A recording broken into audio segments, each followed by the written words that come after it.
Intertalk Radio, you're in to all things music. In 2007, during the 3-month Hollywood screenwriter strike, you were very wise in using the time to compose your first major concert work, Symphony No. 1, The Four Elements, which you earned 2 Grammy nominations for the following year. Were you concerned about not having work at that time, or did you just immediately see it as a composing opportunity?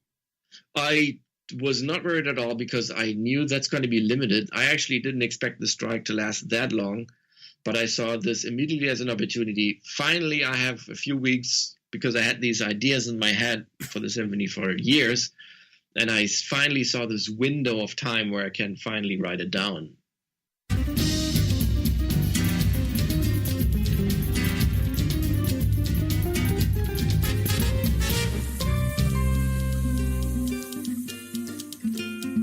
Welcome to Making It with Terry Woolman, the show that explores the secrets, successes, and strategies for making it in the music biz. And now, here's your host, Terry Woolman.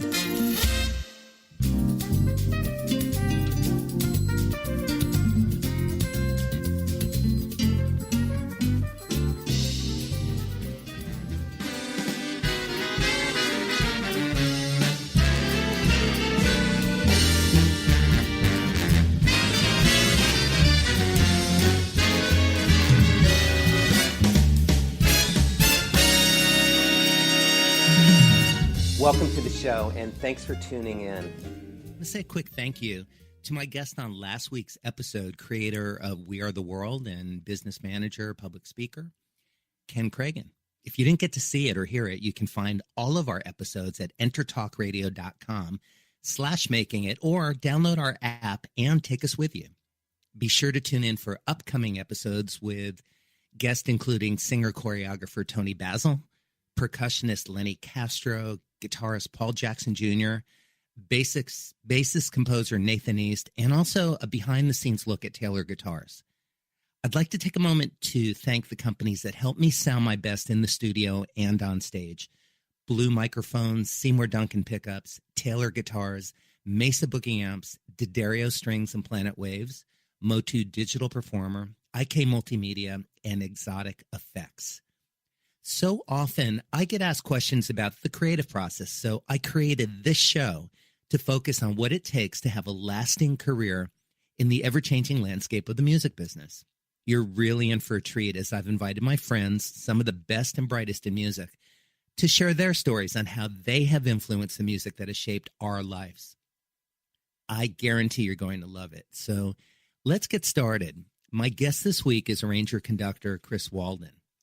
6-time Grammy-nominated German-born composer, arranger-conductor, CHRIS WALDEN has scored more than 40 feature and TV films and has written more than 1,500 orchestral and big band arrangements for artists including Diana Krall, Josh Groban, Michael Bublé, Aretha Franklin, Paul McCartney, Paul Anka, Stevie Wonder, Rihanna, and Barbra Streisand. He has written for orchestras including the Chicago Symphony, Los Angeles Philharmonic, and the Boston Pops, to name a few. As a guest conductor, Walden has led the LA Phil, the Boston Pops, Pittsburgh Symphony, Dallas Symphony, Nashville Symphony, Sydney Symphony, and Munich Symphony. He has also worked closely with producers David Foster, Tommy LiPuma, and Phil Ramone. After receiving 2 master's degrees in music, CHRIS conducted the Rias Big Band in Berlin and the Frankfurt Radio Big Band, served as musical director for the televised German Movie Award Show for 4 years, and composed music for numerous films and TV before immigrating to Los Angeles at the age of 29. He most recently wrote arrangements for the Academy Awards, arranged for and conducted the Kennedy Center Honors, and arranged the National Anthem for Jennifer Hudson's Super Bowl performance. His recent film credits as a composer include the feature film King of Herrings, TV movie Alien Siege, Crimson Force, and Gene Wilder's The Lady in Question. Since 2007, Walden has also been a principal arranger for American Idol and The Tonight Show with Jay Leno. He has music directed multiple TV shows and series and has worked on over 100 CDs. As an arranger and band leader, he has worked with jazz artists including Michael Brecker, Peter Erskine, Tierney Sutton, Arturo Sandoval, and the Count Basie Orchestra. Please welcome my guest, CHRIS WALDEN. Hi, Chris. Hi, Terry. Thank you so much for having me. You're very welcome. I've been looking forward to our conversation. Are you calling from your studio? Yes, I wouldn't call it a studio. It's a writing room. I occupy a writing room in the Capitol Records building where the Capitol Studios are. And that's where I go to work every day. So what is in your writing room? Give us the picture. Do you have an acoustic piano, or are you all computerized? It's basically all computerized. It's sort of like a writing rig. It's a computer with a MIDI keyboard attached to it, and I run Finale on it, which I use to write music, and it has Pro Tools on it as well, which I don't know that well, but if I have to do mock-ups or sequence anything, then I do that in Pro Tools. But I mostly work in Finale, which to me, it's a notation software for those who you're not that familiar with it. It's similar to Sibelius. But notation software for me to write in feels most comfortable because it feels like pencil on paper, and it doesn't feel like in a sequencer where you hit record and play it in real time into a sequencer. With a notation software as Sibelius or Finale, you write it down as fast as your mind goes. It feels like you're writing notes on a piece of paper. And are you actually using some sort of an electronic pen? Or no, you I don't. Typing or playing the notes in? I use the mouse and the keyboard, but I don't really play it in. I just hold, for example, I hold a chord on the MIDI keyboard, and then I type in the corresponding number for the note value, the half note or quarter note or whatever. Mm-hmm. And then, so I don't really play it in. I type it in, you could say, with the help of the MIDI keyboard. But I also know you and I both have a similar approach in that we were brought up with our formal training as arrangers and composers to put pencil to paper. Do you still, when you're writing for an orchestra, do you enjoy that part of the process, or you don't, or do you skip it? Do you go straight to Finale? I go straight to Finale, and rarely. Sometimes I sketch out a lead sheet with an actual pencil on paper, but I usually start straight in Finale, and because, as I mentioned before, it does feel like pencil on paper. There's no need to go to a physical pencil on paper because Finale serves as my pencil on paper. That makes sense. So you have a birthday coming up in a few days, don't you? Oh, how do you know? That's my job as the host of the show. I want to be the first to wish you a happy birthday. I know it's coming up. Thank you, Terry. That's sweet. Thank you, Terry. You're very welcome. I'm also a Libra, so it caught my attention.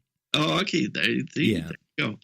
So, Chris, let's talk about your early life first and how it led you to sitting in a writing room in Capitol Studios in Hollywood, California. You grew up in Hamburg, Germany, and yes. I know that you learned to play the recorder first at age 5, and then piano at age 8, and then took up trumpet at age 13, which became your primary instrument. Is that correct?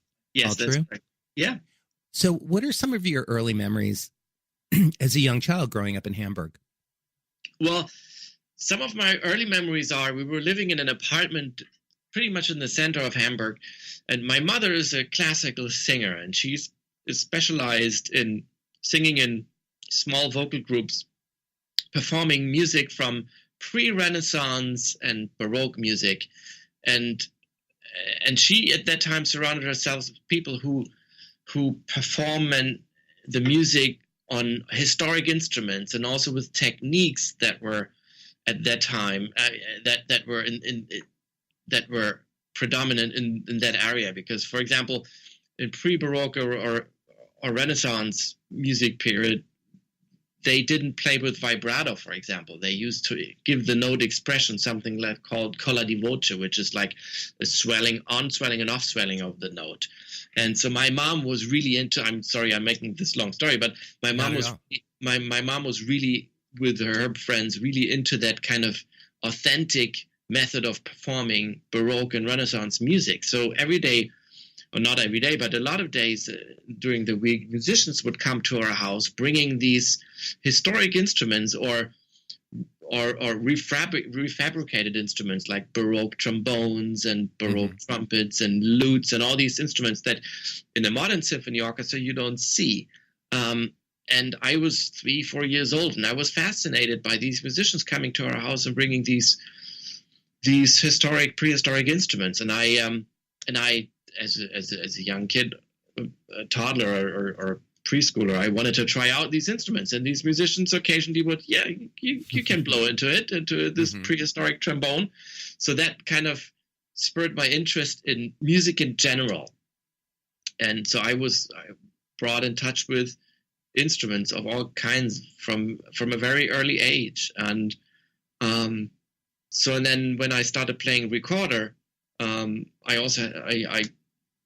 my mom got me a teacher who's also specialized in this kinds of authentic style of performing Baroque and Renaissance music. And I think by the time I picked up the trumpet, I kind of was fed up with prehistoric authentic Baroque and Renaissance music. And I think I picked jazz, or got interested in jazz, sort of as the rebellion against my mother, because jazz was an idiom my mom had no knowledge about, no say about. Not that she had anything against jazz. It was just like a field within the music that I could own for myself, where my mom couldn't say anything about it. Right, that makes sense. It's interesting, Chris, because when we learned to play recorder at an early age in elementary school, we were learning row, row, row your boat. We weren't learning Baroque music. Yeah, I was learning Monteverdi and that stuff. Right, which is much more appropriate, because that's what that music was written for. Exactly. It was written. Those instruments were intended to have that style of classical music played on them. Yes. So, was your father or anybody else in your family musical? My father was not. He was an avid listener and thankful audience member. But my sister also, together with me, started on recorder and then picked up the violin and became, as a teenager, a very successful violinist. So let's talk about, I'm going to jump around a little bit, but you've been nominated 6 times for a Grammy Award. That is, first of all, congratulations. That's impressive and an achievement. What is the coolest thing about that? The coolest thing about a Grammy nomination, especially in the arranging and composing field, is that you're nominated by your peers. And that means a lot to me, more than maybe in a category where the broader membership votes, and it's a little bit more like a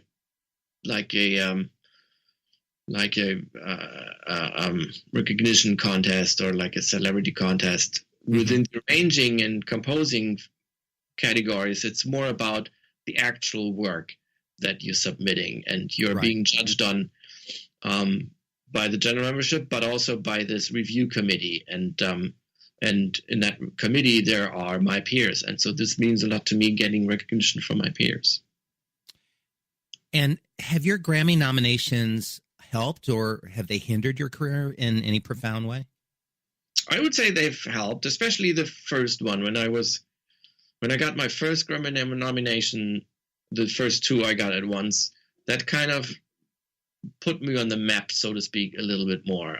I remember shortly after my first 2 Grammy nominations, I got a job to write arrangements for an album for the first time for a major recording artist, which was Michael Bolton at that time. Before that, I hadn't really worked for a major recording artist. So that, and I think, I can't prove it, but I think those 2 Grammy nominations had something to do with it, because someone told Michael about me. Hey, this guy, he just got nominated a couple times for Grammys. You should check him out. And I think this is how it came about. So I would say yes. That makes sense. So what's a typical day like for you, Chris? I know that one thing is that you ride your bike to the studio. Yes, I do. I like that. So do you get up early? Are you an early riser, a late riser? Do you work out in the morning before you go to the studio, or spend time with your family? What I know in our world, we don't always have typical days, but if we did, or what would the majority of days be like for you if you're not, on a major deadline?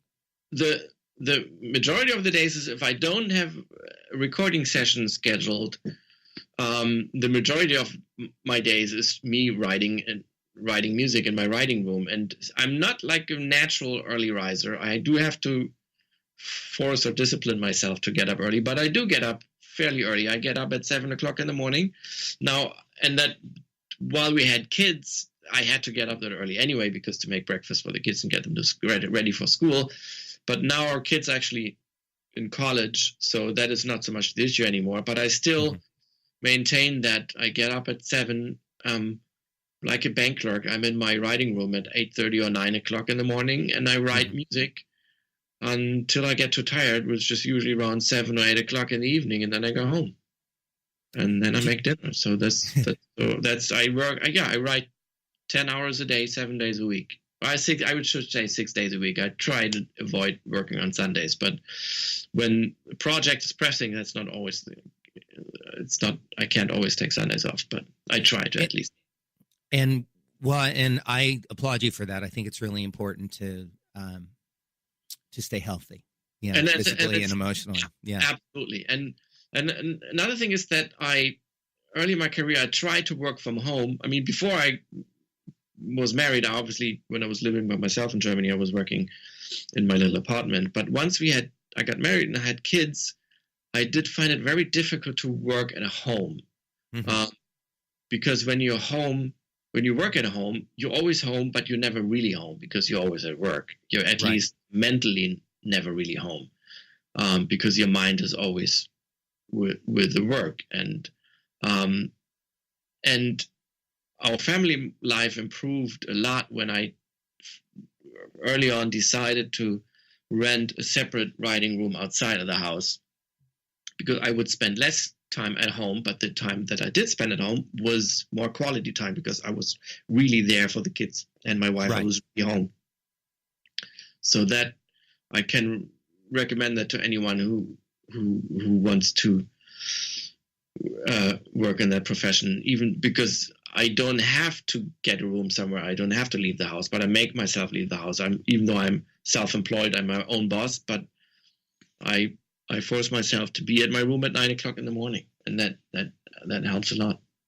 So there's a built-in discipline. Yeah. And also a built-in balance. Yeah, absolutely.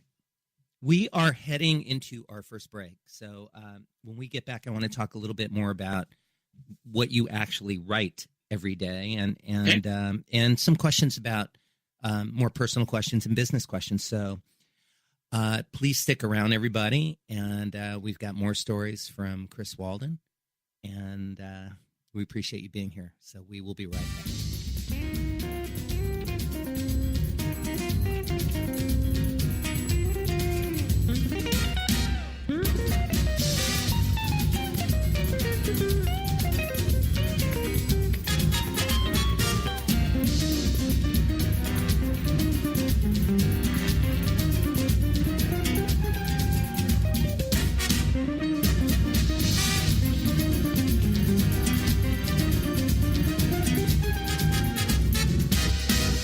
Serious about your music? Are you ready to run with the big dogs? The experts at Pitbull Audio have the gear to get you into the game. From leading manufacturers like Mesa Boogie, Fender, Pioneer, and American Audio. To sound your best, you need the best. Pitbull Audio can deliver in rehearsal, on stage, and into the big time. Dropping beats, shredding guitar, or making the crowd roar. Whatever you dream, Pitbull Audio can help make it happen. We are Pitbull Audio. We want you to play it loud. PitbullAudio.com. You know what's all around you every waking moment of your life? Marketing. You're choking on it. I'm Scott Robertson, and when it comes to strategic PR, branding, and marketing, I've seen it all. And actually, I'm still seeing it because bad marketing never sleeps. Join me each week on May the Best Brand Win, right here on Intertalk Radio, and learn how to make the marketing for your brand unforgettable. Hi, Hi, I'm Tim Dolbear, the host of Sound Experience on Intertalk Radio. Each week, I talk with top professional audio engineers, producers, musicians, and the manufacturers that make the tools that we use in the studio each and every day. From capturing the perfect take to mastering your final release, and the tools and how the pros use them, we are going to dive deep into their process and learn from their experience. I look forward to you joining us each week on Sound Experience with me, your host, Tim Dolbear. This is Jackie Bertoni from Jackie's Groove. Come join me weekly on my journey through the music business as I take you behind the velvet rope, interviewing industry notables such as Al Di Meola, Michael McDonald, and Al Jarreau, to name but a few. Listen to their stories on being in the studios recording #1 hits and onto the stages throughout the globe. Allow me to be your music historian. You can hear me live every Monday at 2 p.m. and every Wednesday at 12 noon Pacific Standard Time or 24/7 on jackiesgroove.com. Ready to get your groove on? This is Ken Cragen, and you're listening to Making It with Terry Walden.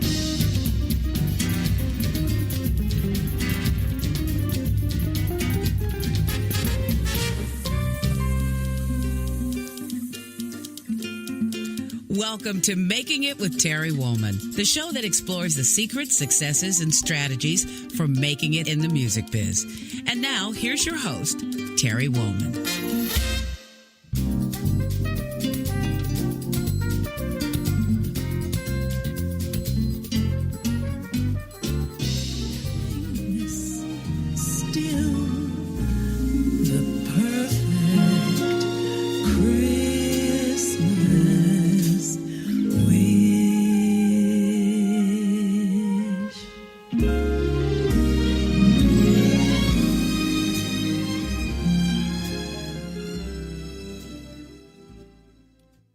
Welcome back. I'm here with CHRIS WALDEN, and anytime I hear strings and flutes like that, I just have nothing to say. I'm just smiling because it's one of the most beautiful sounds, and it's such an amazing feeling that you know quite well to conduct an orchestra and hear that kind of beauty come out of musicians.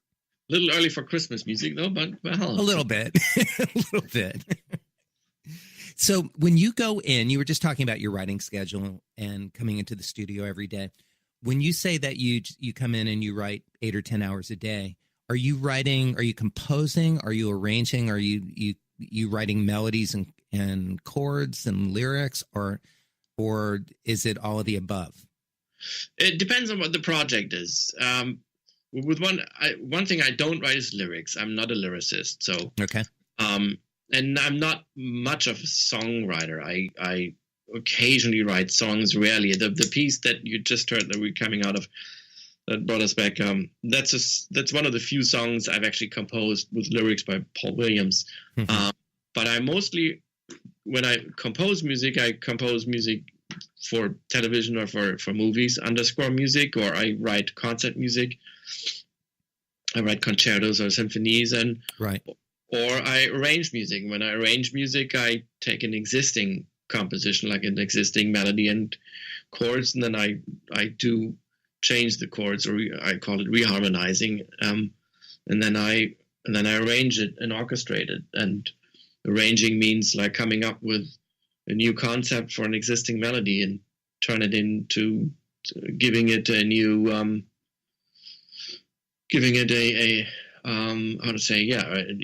new and musical environment for that song. Right. Yeah. That's a good choice of words. Yeah. So for Chris, for somebody who doesn't write a lot of songs, how do you end up writing a song with Paul Williams? That was, that's due to Herb Alpert. I was very fortunate that last year Herb Alpert called me and asked me to arrange and produce his Christmas record for his first one he did in almost 50 years. And Herb gave me a lot of creative freedom while working on this record. I could choose the instrumentation, and I chose the song list together with Herb and came up with a lot of interesting musical ideas, and which Herb all liked, and just let me do my thing. And then at one time, Herb said, "Do you compose?" And I said, "Well, as I mentioned earlier, I compose scores for films and concert music. But Herb said, no, do you compose songs? And I said, I don't write many songs, but I occasionally do write songs. And then Herb said, well, play me something on the piano. And I kind of, taken by surprise, I played something that I had come up with, fortunately, like a couple of weeks before, which is sort of like a song-like theme. And Herb said, that's lovely. Could that be a Christmas song? I said, yeah, sure, it could be. And then I said to Herb, but we need lyrics. I'm not a lyricist. We need someone to write lyrics to it. And then Herb said, well, I call my friend Paul Williams. And that's how it came about. Then he put me in touch with Paul Williams, who was kind enough to write lyrics to my song. And did you go to Paul's house, or did Paul come to the studio, or you had a conversation and a cup of coffee, or how did that one go? Actually, I did not meet Paul until the song was recorded and everything was done. My only contact with Paul at that time was just through email. I emailed him my piano demo of the song, and he did. I think he took a couple of weeks, and then he emailed back to me and Herb his lyrics. That was it. Great. And we didn't really have a conversation or anything until way after it was all recorded. Then I got to meet Paul at an event and said, hey, I'm the guy who wrote a song with you. It's kind of, writing is such an intimate and connected collaborative process that it's so interesting that that occasionally you don't meet the person until after the very intimate experience happens. And I also have to say, and I've written songs before with lyricists, and I know that nowadays the songwriting method has changed over the years, and nowadays is different from what it used to be like 30, 40 years ago. Now, especially now, if you read credits, you find 8 or 9 songwriters credited for a song. I've never been in those songwriting sessions. I don't know how it comes to those many people being listed as songwriters, but there's probably a reason for it. So I'm not saying this is good or bad. It's just different how I would work. And I hear from a lot of younger songwriters, they sit in a room and write collaboratively, which I think is fine. It works for them, but it would not work for me. I'm kind of a guy, I write the song, the melody by myself in one flow, and then I give it to a lyricist, and he writes the lyrics to it. So we don't need to, for that kind of a collaboration, don't need to be in the same room for that. Or I did it the other way around. I took lyrics from a lyricist that were already finished, and then I write the music to it. And for that one either, I don't need to be in the same room with a lyricist. And this is sort of like the old approach, how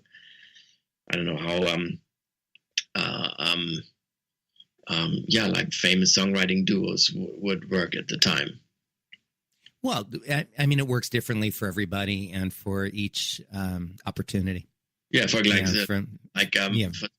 Mancini and Johnny Mercer. Henry Mancini wrote the melody of Moon River, and then he gave it to Johnny Mercer, and he wrote the lyrics to it. Right, or Alan and Marilyn Bergman will take a melody from Dave Grusin and find the perfect words. Exactly. Yeah, but you wouldn't tell Dave Grusin how to write the melody. And vice versa. On the other hand, Elton John would wait to get his lyrics from Bernie Taupin, and then find the melody to support the lyrics. So it's the beauty of the creative process is that it's not a science. Exactly. Whatever works for you. I'll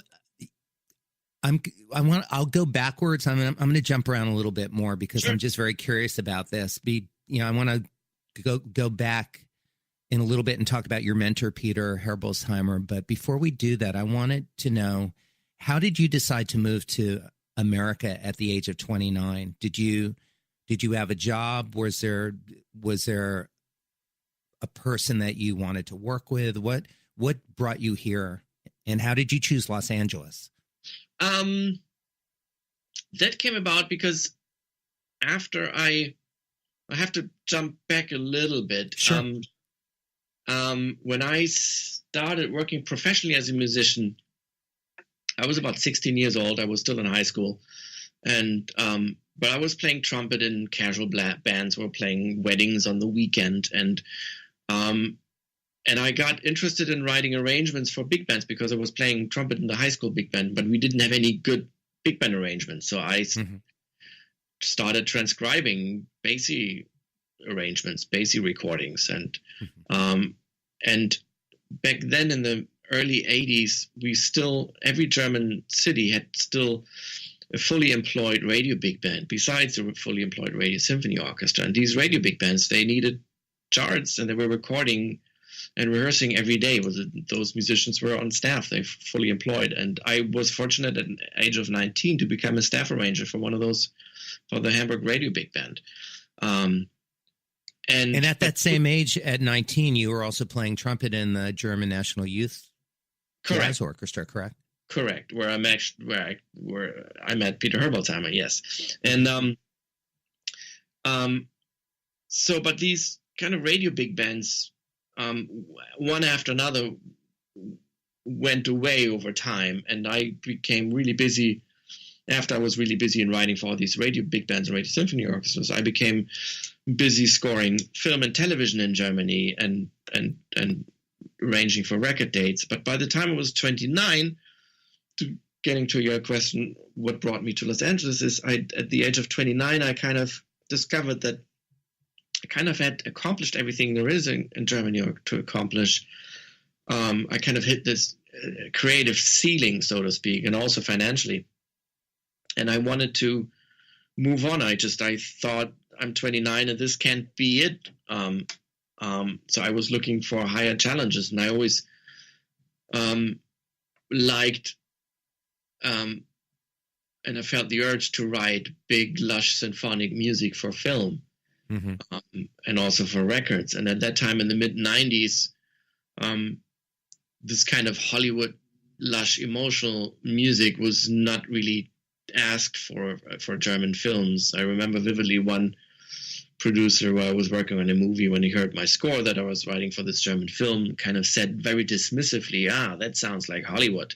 And even though he used this attribute as something negative, he was actually indirectly paying me a compliment with it. Right. You took it as a compliment, of course. I took it as a compliment, but I realized he didn't mean it like that. And that was like a key moment for me where I thought, well, then I'm at the wrong place. If I want to write that music and he attests that I can do it, but he doesn't want it, then I have to go to a place where I can write that, learn more how to write that music, and have an opportunity to write that kind of music that I want to write. And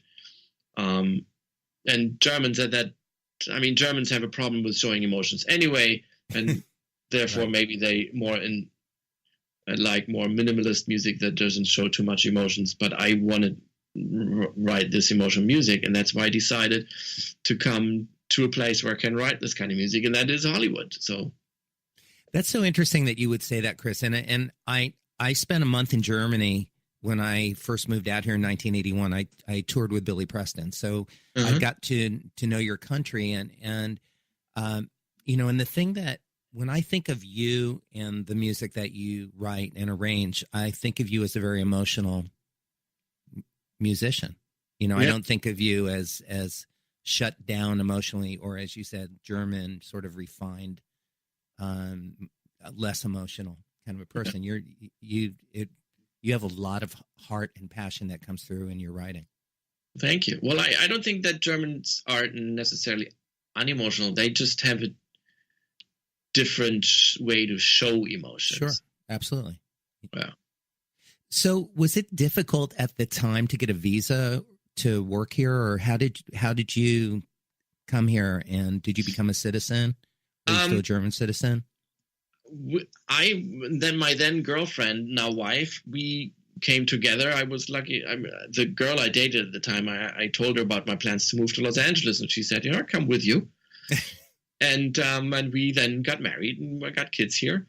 But we came on a business visa, and which is good for 6 months. And then within the 6 months in 1996, when we came here, we applied for a green card. And mind you, that was before 9/11. It was still difficult even then, but it's way more difficult. It has become way more difficult after 9/11.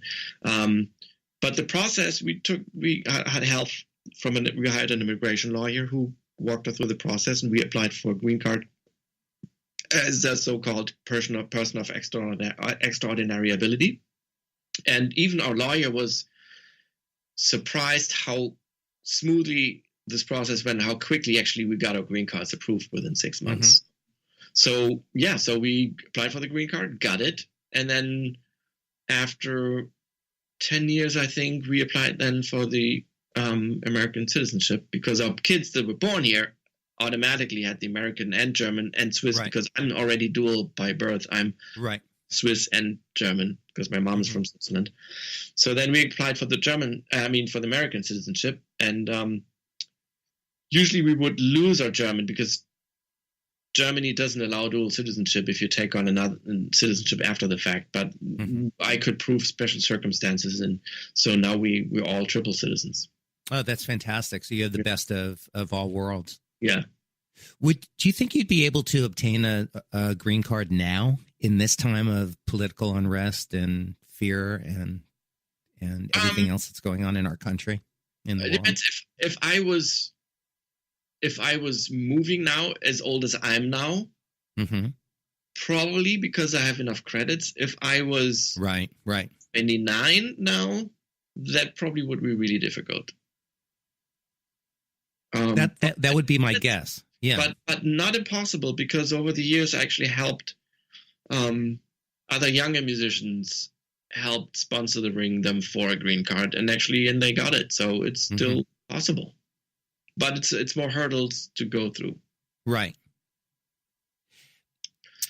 You've led your own. Oh, go ahead, Chris. You asked if I knew someone here, and when I came to Los Angeles 21 years ago, so I didn't come quite unprepared. I knew one producer for television movies here in Hollywood, and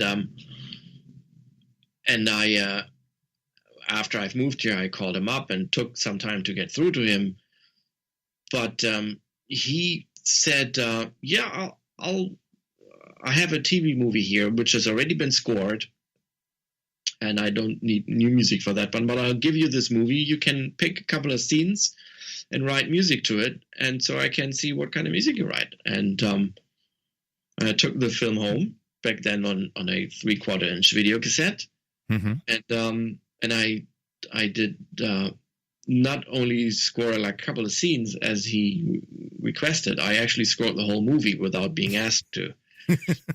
And that impressed him so much that for the next movie he didn't use the score for this current movie, but for the next movie he called me. He hired me to score it. So within my first year in Los Angeles, I scored 2 television movies for him, one for CBS and one for ABC. And mind you, that was still the era when the networks had their Sunday night television movies, network movies.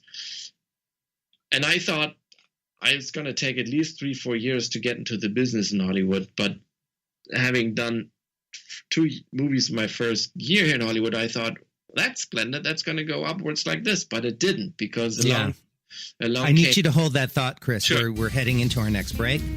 But we will be right back to continue that story. And I've got a few other questions for you, including talking about your big band. So we will be right back with CHRIS Walden. Please stick around.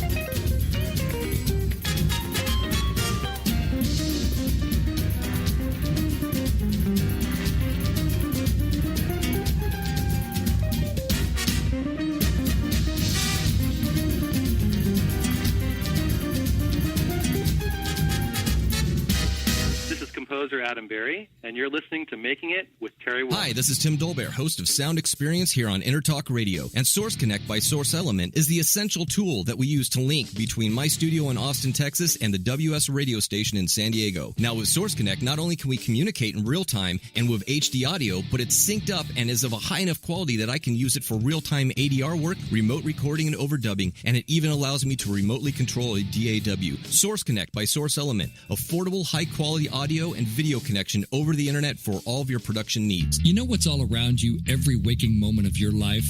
Marketing. You're choking on it. I'm Scott Robertson, and when it comes to strategic PR, branding, and marketing, I've seen it all. And actually, I'm still seeing it because bad marketing never sleeps. Join me each week on May the Best Brand Win, right here on Intertalk Radio, and learn how to make the marketing for your brand unforgettable.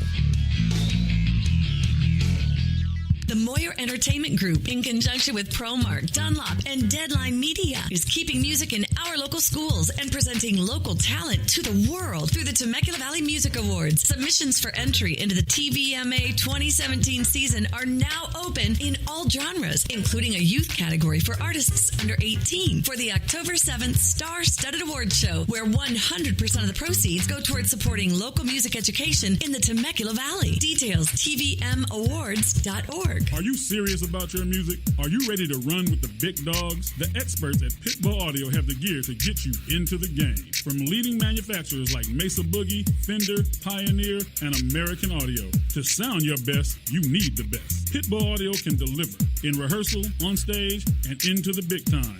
Dropping beats, shredding guitar, or making the crowd roar. Whatever you dream, Pitbull Audio can help make it happen. We are Pitbull Audio. We want you to play it loud. PitbullAudio.com. Hi, this is Cameron Smith, the curator of the Java Jazz Festival in Jakarta, Indonesia, and you're listening to Making It with Terry Woolman.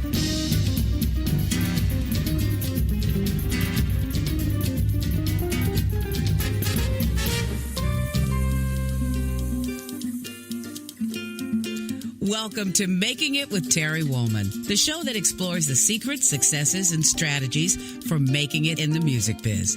And now, here's your host, Terry Woolman.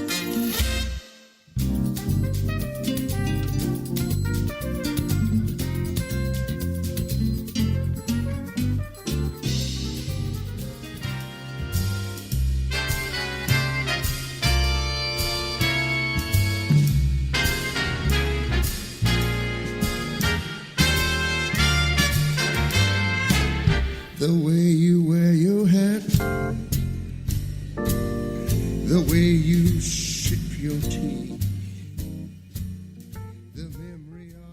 Welcome back. You're listening to the music of CHRIS WALDEN.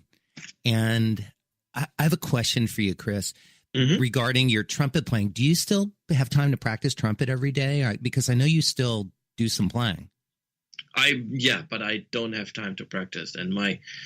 And as the result of it, my chops suffer greatly from it. Yeah, and I refer to it as my chop singular. I don't have chops plural. I have a chop. You have chop. Yeah.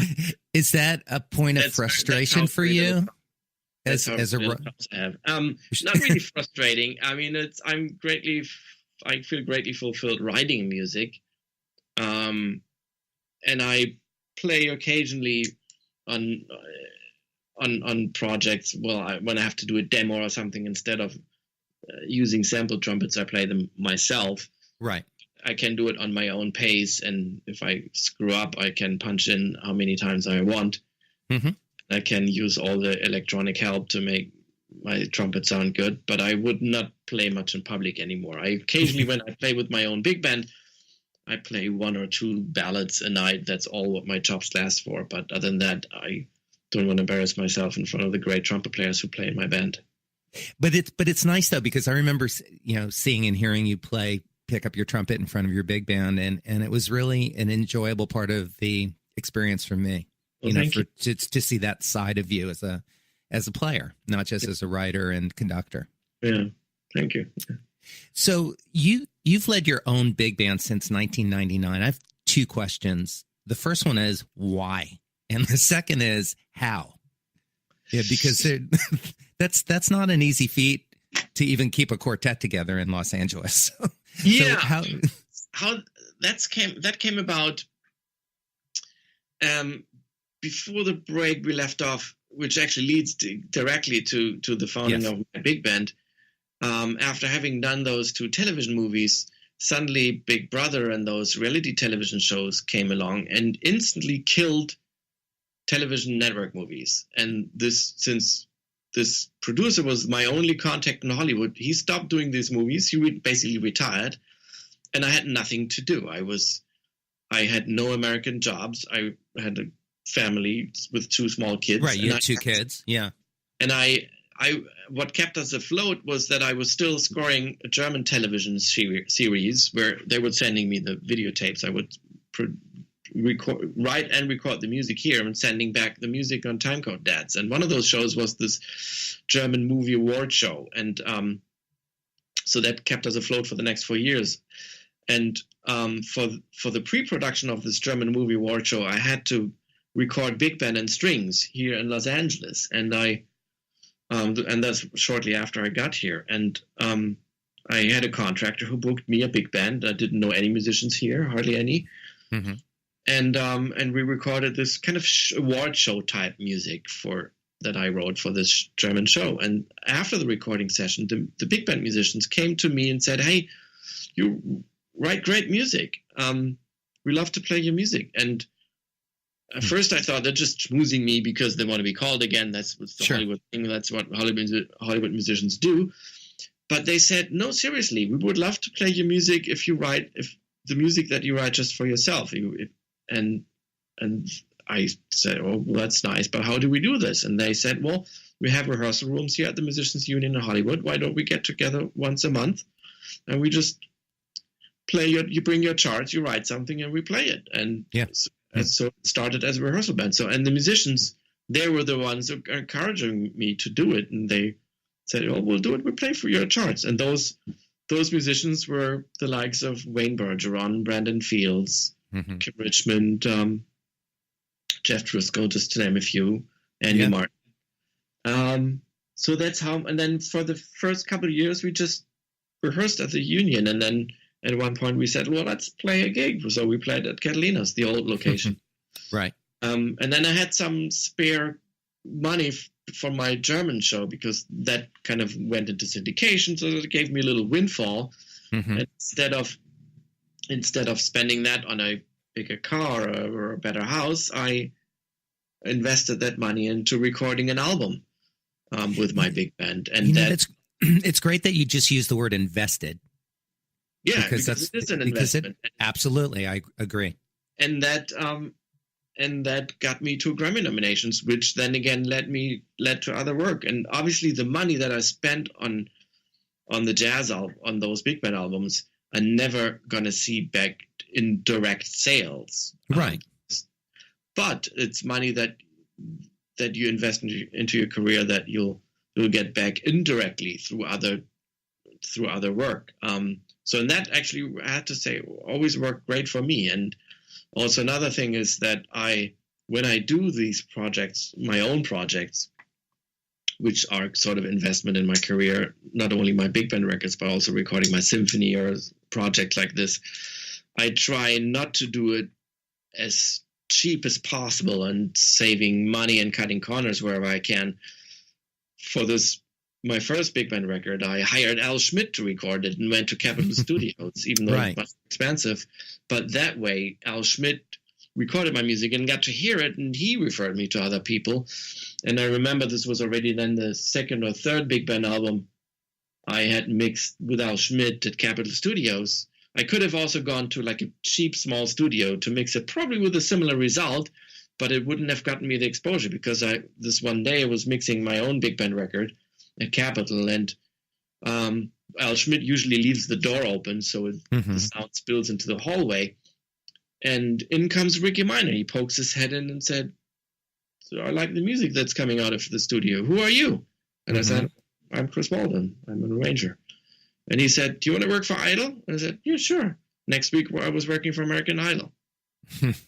Right. So you never, if you go to places where other professionals linger, then you're more likely to expose your work to those people. Yeah, and that led to you working on over 52 episodes of American Idol. So it wasn't just a little it was not small break. It was a career changer. For you, and an opportunity to do what you do well. Yeah, and I ended up working for American Idol, I think 6 or 7 years or so, and then which led to you working on the Tonight Show band. Exactly. As well. For another, the last few years, Jay Leno did it. Yeah. Mm-hmm. Do you have an agent or a manager that you work with? I don't have a manager, but I do have an agent. Yes. And the agent is focusing on repping you for film and TV work, or booking the big band, or she's not a booking agent for gigs, but she's representing me for all my writing work, no matter if it's film or television or records or arranging. So she's handling all my writing work. So if somebody calls you to write an arrangement for their record, she handles the negotiation? Correct. Which makes it easier for you and also adds more credibility to you as an artist. Yeah.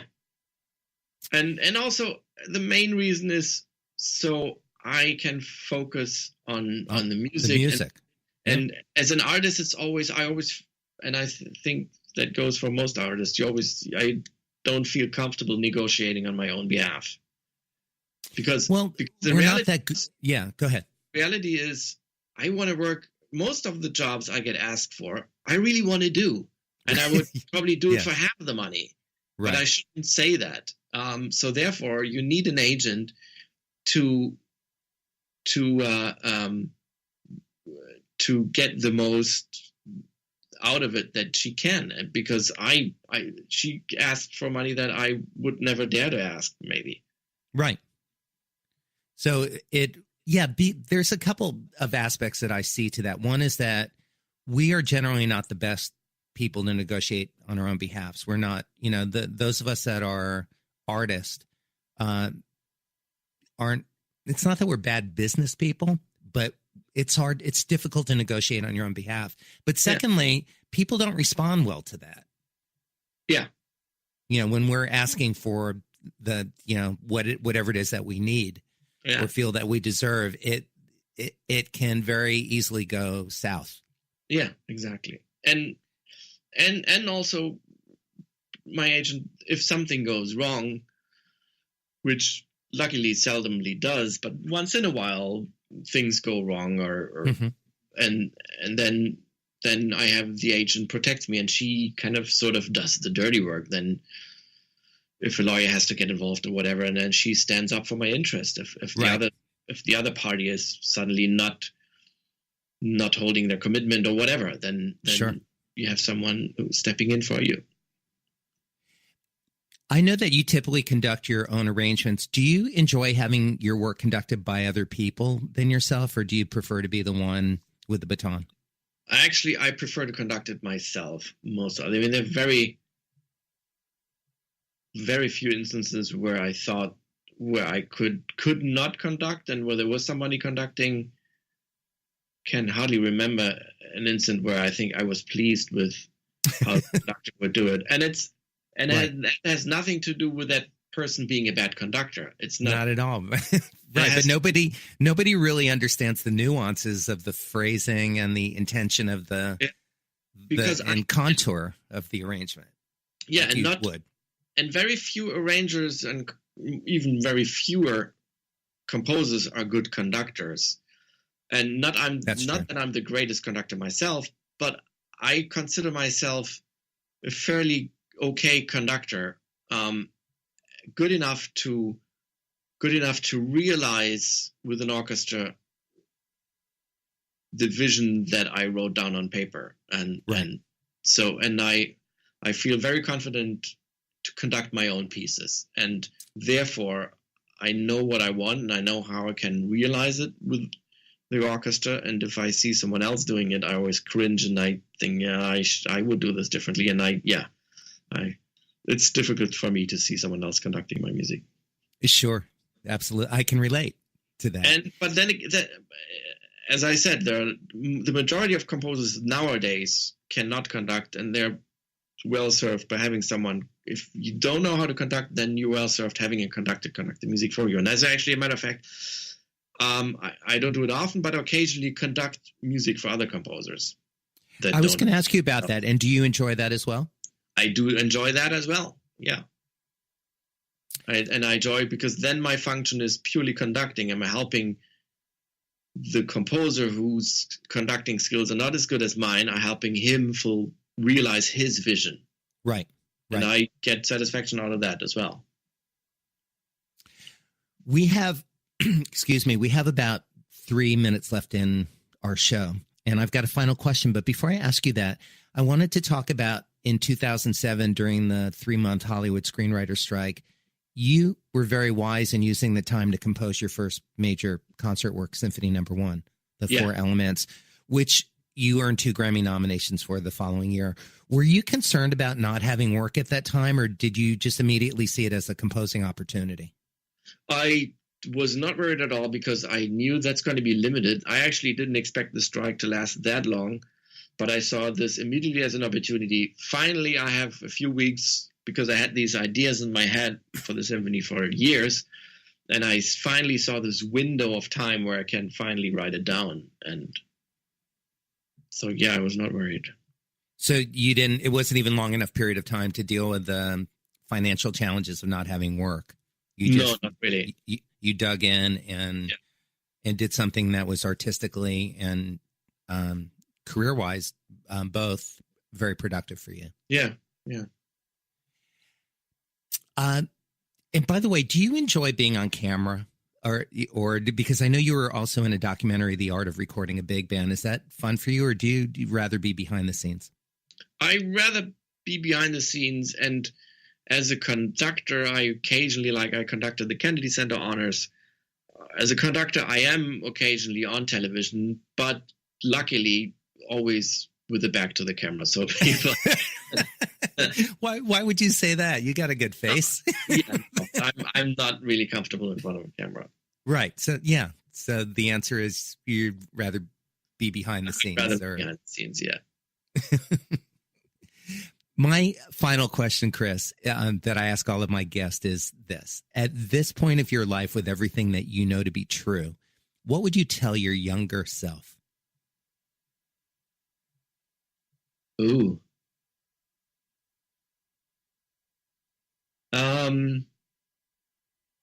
Looking back at your life, is there anything you would advise young Chris?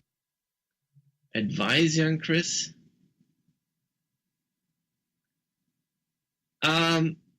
Yeah, I would advise him and tell him, have high hopes, have high dreams, but be patient. They'll come.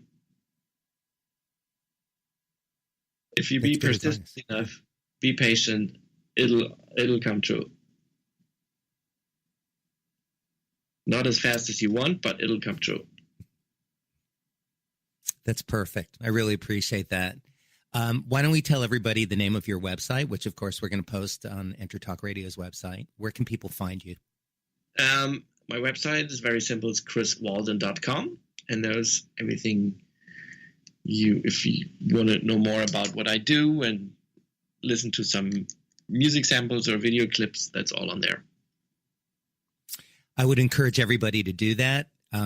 Chris, I really appreciate you spending the hour with me and sharing your story and your journey, and continued success to you. I always enjoy hearing what you're writing and recording. Thank you, Terry. And you and Al Schmidt are a great combo. You know, I actually think he finds the magic in your music, and you complement each other really well. Oh, and I've actually, since I'm not a recording engineer, but even as a arranger and composer, I've learned a lot from working with Alan. See how he sets up mics and how he balances stuff. Exactly. I'm sure. Writing. Yeah. So thank you again for joining me, and everybody, thank you for spending the hour with Chris and I, and we'll see you all next week on Enter Talk Radio, Making It with Terry Wallman. Thanks, everybody. Thank you, Chris. Thank you. Tune in again next week for another great episode of Making It with Terry Wallman. This is Jackie Bertoni from Jackie's Groove. Come join me weekly on my journey through the music business as I take you behind the velvet rope, interviewing industry notables such as Al Di Meola, Michael McDonald, and Al Jarreau, to name but a few. Listen to their stories on being in the studios recording #1 hits and onto the stages throughout the globe. Allow me to be your music historian.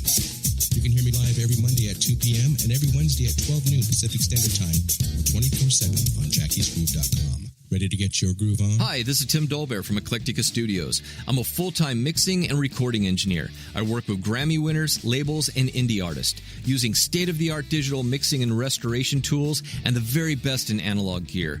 Really, though, it's my ability to bring tracks to life and fulfill your vision for your music. This has made me sought after by producers and artists worldwide. So spend your time working on music and not chasing a mix down a rabbit hole. Go to timdolbear.com and check out our free one-song mix offer. You know what's all around you every waking moment of your life? Marketing. You're choking on it. I'm Scott Robertson, and when it comes to strategic PR, branding, and marketing, I've seen it all. And actually, I'm still seeing it because bad marketing never sleeps. Join me each week on May the Best Brand Win, right here on Intertalk Radio, and learn how to make the marketing for your brand unforgettable.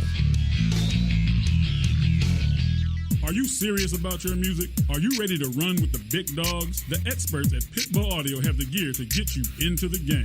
From leading manufacturers like Mesa Boogie, Fender, Pioneer, and American Audio. To sound your best, you need the best. Pitbull Audio can deliver in rehearsal, on stage, and into the big time. Dropping beats, shredding guitar, or making the crowd roar. Whatever you dream, Pitbull Audio can help make it happen. We are Pitbull Audio.